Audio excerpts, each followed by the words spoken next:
Hello दोस्तों। आज के वीडियो में बात करने वाले हैं भारत की नदियों के बारे में। पहला क्वेश्चन है कि हड़प्पा सभ्यता का मोहनजोदड़ो स्थल किस नदी के तट पर स्थित है। तो वो फेमस नदी है कौन सी? सिंधु नदी। ऑप्शन नंबर एक बिल्कुल सही है। आपने सुना होगा जितने भी ये सिंधु घाटी सभ्यता से मिलते जुलते स्थल हैं वो सारे इसी नदी के तट पर स्थित हैं। मोहनजोदड़ो की बात करें तो इसकी खोज की गई थी राखल दास बनर्जी के द्वारा 1922 में। नेक्स्ट क्वेश्चन है कि पहली इंग्लिश फैक्ट्री जो कि 1651 में स्थापित की गई थी अंग्रेजों के द्वारा किस नदी के ऊपर स्थापित की गई थी वो आपसे पूछा है। तो वो नदी थी हुगली नदी। ऑप्शन नंबर तीन बिल्कुल सही है। निम्नलिखित में से किस चोल राजा ने गंगा घाटी क्षेत्र पर आक्रमण किया था? तो देखो कितना प्रीवियस ईयर क्वेश्चन है, नदी से संबंधित है। वो राजा थे राजेंद्र चोल प्रथम। ऑप्शन नंबर तीन इसका बिल्कुल सही है। इन्हीं को दोस्तों गंगा विजेता के नाम से भी जाना जाता है। ये एक छोटा सा पॉइंट भी आप साइड में लिख लीजिएगा। नेक्स्ट क्वेश्चन है कि सिंधु जल संधि हुई थी 1960 में भारत और पाकिस्तान के बीच में। उस संधि के अनुसार भारत सिंधु नदी का कितना प्रतिशत पानी यूज में ले सकता है? तो इम्पोर्टेंट डाटा है कि भैया एक तरफ तो 20% होगा जो कि इंडिया वाले यूज करेंगे और दूसरी तरफ होगा 80% जो कि पाकिस्तान वाले यूज करने वाले थे। और इस समय जब ये समझौता हुआ था उस समय भारत के प्रधानमंत्री कौन थे? जवाहरलाल नेहरू जी। तो ऑप्शन नंबर वन इसका बिल्कुल राइट है।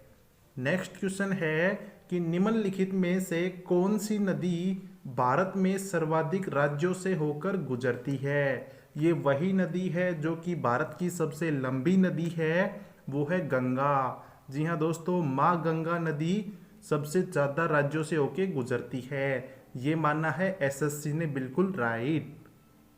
कौन सा नेशनल वाटरवे ब्रह्मपुत्रा नदी से जुड़ा हुआ है? काफ़ी इंपॉर्टेंट नेशनल वाटरवे हैं। आज के वीडियो में बात करेंगे वाटरवे नंबर 2 की जो कि ब्रह्मपुत्रा नदी से संबंधित है। और इसकी लंबाई कितनी है दोस्तों?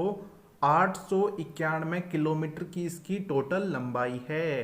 तो ऑप्शन नंबर 2 इसका बिल्कुल करेक्ट है। नेक्स्ट क्वेश्चन है कि जो फेमस अजंता की गुफाएं हैं निम्नलिखित में से किस नदी के बाएं किनारे पर स्थित है? या सीधा भी दे सकता है किस नदी के तट पर स्थित हैं अजंता की गुफाएं? सबसे पहले आपको बता दूं ये गुफाएं कहाँ हैं। तो वो है महाराष्ट्र राज्य में। और कौन सी नदी के तट पर हैं? वो नदी है वागोरा। ऑप्शन नंबर 4 बिल्कुल राइट है। अगर आप वीडियो को बीच में छोड़ के जाना चाहें तो जा सकते हैं, लेकिन जब दोस्तों आपके एग्जाम में क्वेश्चन आएगा जब आप क्या कहोगे तो सारे क्वेश्चन कर लीजिएगा। निम्नलिखित में से कौन सी नदी मगध से होकर बहती है? ये मगध दोस्तों वही है जहाँ पे चाणक्य ने अपने चंद्रगुप्त मौर्य को राजा बनवाया था। और वो कौन कौन सी नदी हैं? पहली नदी है गंगा और दूसरी है सोन।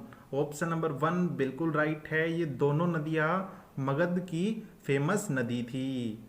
नेक्स्ट क्वेश्चन है कि सिंधु नदी की सबसे लंबी सहायक नदी कौन सी है? आप जानते हैं काफ़ी ट्रिब्यूटरीज होती हैं नदियों की और उसमें से सबसे बड़ी है सिंधु नदी की, वो है चिनाब। ऑप्शन नंबर 2 बिल्कुल राइट है।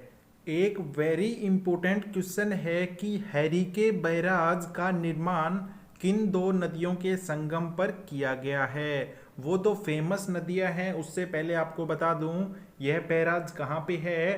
तो हमारे पड़ोसी राज्य पंजाब में है। कितने नदियों का संगम है पंजाब? 5 नदियों का संगम है। और वो दो नदी कौन सी है जिसपे ये बैराग बना हुआ है? वो है व्यास और सतलुज। ऑप्शन नंबर 3 बिल्कुल सही है। नेक्स्ट क्वेश्चन है कि गुजरात का एक फेमस बांध है जिसका नाम है कडाना, वो किस नदी के ऊपर बना हुआ है? तो सबसे पहले तो ध्यान रखना है गुजरात में है और किस नदी के ऊपर है? वो नदी है माही। ऑप्शन नंबर 4 बिल्कुल राइट है। जबलपुर निम्नलिखित में से किस नदी के तट पर स्थित है? जबलपुर जो कि मध्य प्रदेश का एक प्रमुख शहर है, किस नदी के ऊपर स्थित है? तो वो नदी है नर्मदा। ऑप्शन नंबर 3 बिल्कुल राइट है।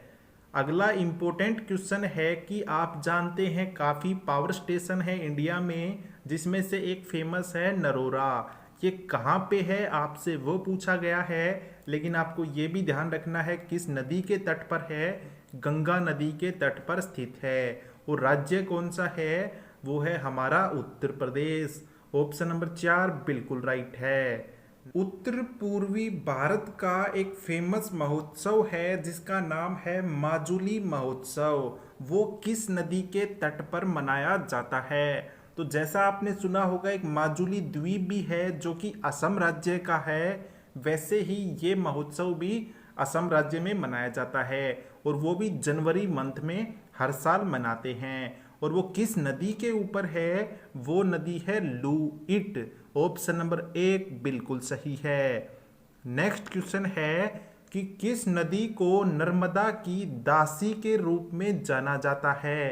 कि मेड ऑफ नर्मदा किस नदी को कहते हैं? वो नदी है कौन सी? ताप्ती, जिसको तापी के नाम से भी जाना जाता है। ऑप्शन नंबर 4 बिल्कुल राइट है। देहिंग पटकाई महोत्सव का नाम निम्नलिखित में से किसके नाम पे रखा गया है? एसएससी का फेवरेट क्वेश्चन है। तो आपको बता दूं, देहिंग तो एक नदी के ऊपर नाम रखा गया है और पटकाई दोस्तों रेंज यानी पर्वत के नाम के ऊपर रखा गया है। तो ऑप्शन नंबर 1 बिल्कुल राइट हो जाएगा कि नदी और पर्वत के नाम के ऊपर इस त्योहार या महोत्सव का नाम रखा गया है। और कहाँ पे मनाया जाता है ये महोत्सव? असम राज्य में। ये भी आपको ध्यान रखना है। स्टेच्यू ऑफ यूनिटी निम्नलिखित में से किस नदी के तट पर स्थित है? तो स्टेच्यू ऑफ यूनिटी से आपको याद आना चाहिए संसार की सबसे बड़ी मूर्ति सरदार वल्लभ भाई पटेल, गुजरात राज्य। ये तीनों चारों फैक्ट आपको बिड़ते ही याद आने चाहिए। और किस नदी के ऊपर है? वो नदी है नर्मदा। ऑप्शन नंबर 4 बिल्कुल राइट है। यमुना नदी का उद्गम निम्नलिखित में से किस राज्य या केंद्र शासित प्रदेश से होता है? तो यमुना निकलती है यमुनोत्री ग्लेशियर से, जो कि है उत्तराखंड में। ऑप्शन नंबर 2 बिल्कुल राइट है। काफी शानदार राज्य है दोस्तों, कभी घूमने का मौका मिले तो जरूर जाइएगा। निम्नलिखित में से कौन सी नदी मध्य प्रदेश में धुआंधार जलप्रपात बनाती है? तो ये जलप्रपात कहाँ है? मध्य प्रदेश में है। किस नदी के तट पर है? तो वो नदी है नर्मदा। ऑप्शन नंबर 1 बिल्कुल राइट है।